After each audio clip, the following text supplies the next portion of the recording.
গ্রামের রাস্তার পাশে রোদে শুকানো হচ্ছে মাটির তৈরি হাঁড়ি বা ভাঁড়।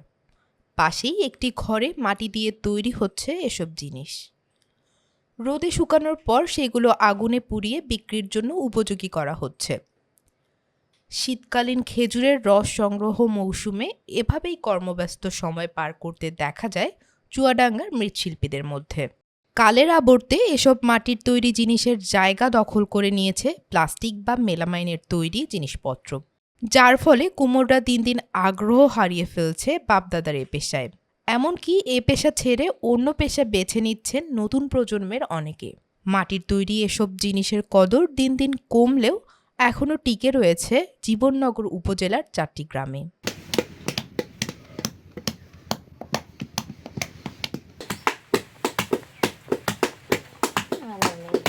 চুয়াডাঙ্গার খেজুরকুড়ের সুখ্যাতি রয়েছে দেশ ছেড়ে বিদেশে। শীত মৌসুমে রসকুর সংগ্রহের জন্য মাটির ভাঁড় তৈরির কারিগররা এঁটেল মাটি ও পানির মিশ্রণে ভাঁড় তৈরি করে থাকেন। কুমোররা জানান প্রতিদিন প্রায় তারা 50 থেকে 70টা ভাঁড় বানিয়ে থাকেন আর বিক্রি করেন 30 থেকে 40 টাকায়। 40 টাকায় কিনছি ভাড়, 120 টাকা আছে সংগ্রহের জন্য 40 টাকা ভাড় কিনতে এসেছি। প্রতি বছরই লাগে আমার এরকম করে 25 টাকা আর 40 টাকা ভাড়। ঠিক আছে। এক সময় এখানকার মৃৎশিল্প চুয়াডাঙ্গা, মেহেরপুর ও ঝিনাইদহ জেলাসহ আশেপাশের অঞ্চলে প্রসিদ্ধ ছিল। পূর্বপুরুষের আদি পেশায় ধস নামায় এ উপজেলার দেহাটি, খয়েরহুদা, আন্দোলবাড়িয়া ও মনোহরপুর গ্রামের 2 শতাধিক নামি দামি মৃৎশিল্পীরা তাদের পেশা নিয়ে বেশ হতাশ।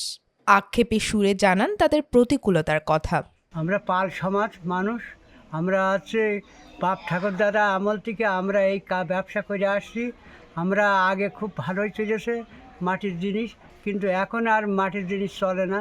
এখন মাটি 2000 টাকা গাড়ি নেয়, ট্র্যাক্টর নেয়, আর একটা ভাড় মনে করেন 30 টাকা 35 টাকা এরম বেচা কিনা হয়। খড়ি কিনতে হয় আমাদের, ওই কাঠের গুঁড়ো এক ঢপ দেয়, সে 500 টাকা কেজি। মৃৎশিল্প একটি পুরাতন ঐতিহ্যবাহী শিল্প যা কালের আবর্তে হারিয়ে যাচ্ছে।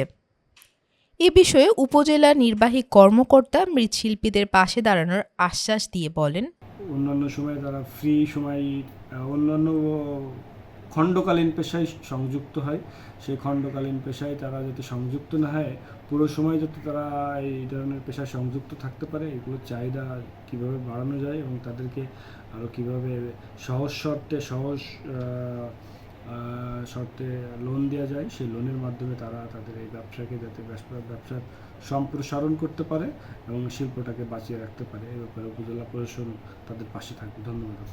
জীবননগর উপজেলার কুমোর সম্প্রদায়ের মাটির ভাঁড় তৈরি অন্যতম ঐতিহ্যবাহী পেশা। খেজুর রস সংগ্রহ ও গুড় উৎপাদন মৌসুম ঘনিয়ে এলেই এ পেশায় নতুন করে প্রাণ ফিরে আসে গ্রাম জুড়ে। পেশাটি টিকিয়ে রাখতে সরকারি সহযোগিতার প্রত্যাশা করছেন এ সম্প্রদায়ের মানুষগুলো।